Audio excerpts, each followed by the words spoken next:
guys, Thogden here. Welcome back to a new video. Now today we're going to be going through our Premier League predictions, Game Week 16. I'm here with Thogdad and the Christmas tree, and I've got my brew. So we've got the whole team together today. Let's hear the scores on the doors. The scores on the doors. Right. Last week we had the wonderful Kyle Walker, and he got 7 points. Decent. Thogdad got a very decent 11 points. Okay. And Thogden, way out in second place, got 9 points. Why did you say you're second? Thogdad's back. No. Guests have now got 81 points. Thogden's got 96 and 26 points ahead with 122 points. Thogdad. I promise you, this weekend coming up, I'm gonna absolutely have a smashing week. A bit like your football last night. Ooh. Double hat-trick. Doesn't like to talk about it. No, true. We had, and you got a little goal. I set you up with one as well. Thanks for mentioning it. And also, our guest is actually from our Thursday night football squad. It's Tom Ginn, Scouse Tom. Yeah. He's actually an Arsenal fan though. Thogdad, who have you got doing the predictions on this channel? I can't believe that you are so far ahead of the guest. It's embarrassing. This week, the comeback begins for the guests. Everton against Chelsea. Ooh. 18th against 4th. Now, Everton, of course, lost 5-2 to Liverpool. Yeah. Can they change something, Theo? Obviously, Marco Silva got sacked. They're playing at home to an informed Chelsea team. I was at the last Chelsea game, and Tammy Abraham literally could have scored a double hat-trick against his old club. And Everton right now just look out of form. This is going to be an easy 2-0 win to Chelsea. Now, I don't think this will be a slaughter. Initially, I went for a 2-2 draw, but then I changed my mind. I'm going to go for Everton 1, Chelsea 2. Over to you, Tom. What do you reckon, mate? Everton 2, Chelsea 1. Going to be energised by Marco Silva's departure, and they always seem to do well against Chelsea at Goodson Park. Bournemouth versus Liverpool, 14th versus 1st. Surely this is one-way traffic, Theo. Well, you know what, Dad? Liverpool average over 3.5 goals away at Bournemouth. I reckon they'll only get 3 goals. I think it's going to be Bournemouth 1, Liverpool 3. Bournemouth had a pretty poor result to Crystal Palace last week. They lost 1-0. They want to bounce back from that, but they've got the hardest game of the Premier League playing against the best team in Europe, so I don't think they're going to get any points. Bournemouth's last 4 games have all been defeats. No one else in the Premiership has such bad form. I know. Liverpool, they can afford to make some changes here. They might rest Mane, believe it or not. They might do, yeah. But I'm going for Bournemouth 1, Liverpool 3. Decent, we agree. We'd shake on that, don't we, Theo? Tom, what are you going for? Bournemouth 0, Liverpool 2. Liverpool are just too good. Spurs against Burnley, 8th against 12. Only 4 places separating these two teams, which a lot of you wouldn't expect. Spurs, their fullbacks, their defence is not it, clearly, because they can't keep a clean sheet, conceding 2 to Bournemouth, 2 to West Ham, 2 to Man United. Yeah. And these aren't the top teams. No. So, I don't think they'll keep a clean sheet again here against Burnley at home, but I reckon they're going to win 3-1. And Dele Alli is being unreal under Jose. I think he's going to get another goal. I think that Harry Kane might start firing on all cylinders. I'm also going for Spurs 3, Burnley 1. Decent, we agree again. Yeah, and now over to Tom Ginn. Spurs 2, Burnley 2. Spurs still not convinced. Ashley Barnes is going to bag a couple. He's going to come back into the starting lineup and get me some big fancy points this week. Now a different kettle of fish. Watford versus Crystal Palace, 20th against 7th. Crystal Palace won last week, didn't they, against Bournemouth? They did. That's a great result, a clean sheet. And Watford this season, I don't know what's happening with them. They've sacked their second manager. They're going to have a third manager before Christmas. They're stuck on 8 points. Will it come here today? Possibly. And I tell you why, Deeney's back. And he's scored in 21 goals out of the 37 home league matches for Watford. Right. So that's 57%. Having said that, nothing seems to be going for Watford right now. So my prediction is Watford 0, Crystal Palace 1. Palace fans, you said I never go for Palace wins. There you go. He's jinxed you, hasn't he? The 2 lowest scoring teams in the Premiership are Watford and Crystal Palace. So if you're going tomorrow, don't expect goals. Yeah. Watford 0, Crystal Palace 1. We're just agreeing again all the time. Again. Tom, what are you going for, mate? Watford 0. Palace 1. Oh, moving on to the 3rd against 6th. Manchester City against Manchester United. Cannot wait for this one. Mate, everyone needs to tune into this one, 5:30 PM on a Saturday after you watch my Bolton vlog. Yeah. And if City want to continue in this title race, they need 3 points. Yeah. But United beat Tottenham, Jose Mourinho's Tottenham. Yeah. There is no reason I would not write them off whatsoever. And Rashford's on banging form. Yeah. However, City are at home. I think that home advantage is going to help. Bernardo Silva, in this same fixture last year, got a goal and 2 assists. I think he's going to get another. I'm going Man City 3, Man United 1. What was encouraging about the City win away at Burnley is that City don't just rely on Aguero, on Sterling, on De Bruyne. Yeah. Because there was 2 goals from Jesus, Bernardo a couple of assists, Silva a couple of assists. Yep. And this is why I predicted City would win the league, because they've got so much depth. And do you still predict them to win the league?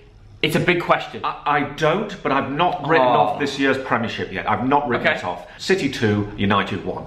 That's what we think. What do you think, Scouse Tom? Man City 3, Man United 1. Kevin De Bruyne, genius. Couple of assists, maybe a goal if I'm lucky. He's unbelievable. Aston Villa versus Leicester City. The big news this morning, Brendan Rodgers, who was linked with Arsenal, Yes. has signed a new contract for 5.5 years. Brilliant. Now, if that doesn't show ambition from the board, the managerial, the whole staff, Leicester City, they're going to be one of the new top 4. They're going to be one of the normals, isn't it? It's crazy what they've done. That is astonishing when you give your manager 5.5 years, isn't it? I read that earlier. Surely 16th against 2nd. Leicester have won the last 5. Vardy's scored in the last 7 games. Yeah. He's incredible, isn't he? I'm going to say Villa score, but I think Leicester will win. I'm going Villa 1, Leicester 2. And so am I. Wow, again. Yeah. It's I could one just of those see- weeks where we just agree on everything. Yeah, I could see a cheeky McGinn goal or something. But Tom, what do you think? Villa 1, Leicester 2. Jamie Vardy, 8 games in a row. And Jack Grealish is going to get me a goal, despite the fact I hate him because he wears his socks so low down. Moving on now to the form team of certainly the lower half, Newcastle against Southampton. Yeah. Newcastle 11th, Southampton 17th. And you know what? Both teams won this last game week. Newcastle this season, they average 1.86 goals in the game, home. So I'm going to keep it nice and easy and listen to the statistics. Newcastle 1, Southampton 1. I reckon Ings will get another because he's been on fire. Question for you, John Joe Shelby, England squad or not?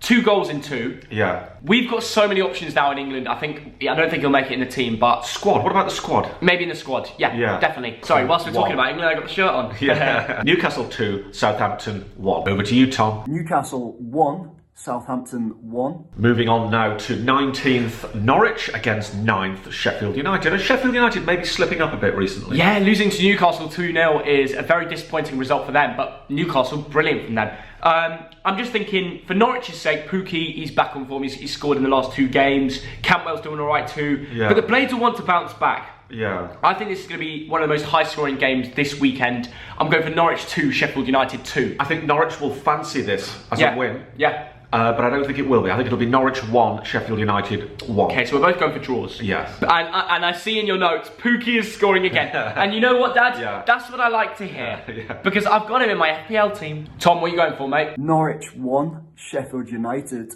1. Brighton against Wolves, 13th against 5th. Brighton and Wolves won last week, didn't they? Both slightly on form this week. They did, but they're both low-scoring teams, especially Wolves. Yeah. Under 2.5 goals in 74% of their matches. This is going to be another board draw. Wolves are draw specialists, and I reckon it's going to be another Brighton 1, Wolves 1. And I agree. Wow, again! Yeah. Thog that. Over to you, Tom. What do you reckon, mate? And another draw on the Sunday. Brighton 1, Wolves 1. And the last game of this game week is West Ham against Arsenal. Wait, Dad, let me just sing you a song. Ljungberg's at the wheel. Tell me how good does it feel? They lost to Brighton at home. They are really, really, really crap.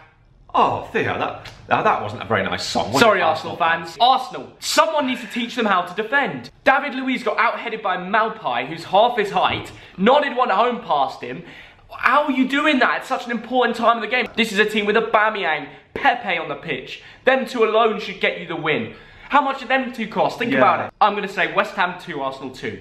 They're not getting a win here. I tell you what, in 45 years of following football, I've never known it so bad for Arsenal. I mean, they can't buy a win at the moment. You saw Arsenal in their prime, with their invincible season. The Invincibles, I remember the Invincibles. Arsenal should be going for the Champions League. West Ham should be pushing for top 6, top 8. And they're not. And I've also gone for a draw, all right. 1-1. Right, now let's go to the Arsenal fan. Tom, what do you think? West Ham 1, Arsenal 3. They're going to finally do it for Freddie, and Aubameyang's going to bang a couple of goals for me. Thanks, Tom. That's a good prediction. It definitely could come through. Now let's move on to Fantasy Premier League. Shall I start? You start. Okay, let's get straight into it. First of all, 64 points. The average is, what, 42? I brought in Pookie and I brought in Maddison. Maddison bagged me 10 points. Pookie got me 8. There you have it. Thogden's transfer deadline day worked. 64 points, I'm a happy man. Little tip for me for next week, don't put Palace defenders on the bench. Kelly, 6 points on the bench, had a shocker. Thogden, what you done? I've got to say, Theo, that was some good management. That was some good management. Do you know, I thought I'd done quite well. Now, I made the mistake of not having Mane and Rashford. And Rashford, surely he can't do it for another week against City. Quite a lot of my players did quite well. But you know what? Above average 61, I'll take that. But Dad, it's still lower than me. It's still lower than me. Anyway, let's go over to Tom. I want to hear what you think. Last week should have been a very successful week, but I got let down by my captain choice yet again when Aubameyang failed to do anything against Brighton. Then I had that really frustrating thing in fantasy football where you leave a player on the bench and they pick up loads of points. Dendoncker, 11 points on the bench. Ashley Barnes only gets 30 minutes against Man City, literally fuming with Sean Dyche. Decent, Tom, not bad. We haven't set the like target yet, so I'm going to set it for once. And I'm going, That's my job. I'm sorry, Dad, I nicked it. But I'm going for 33 likes.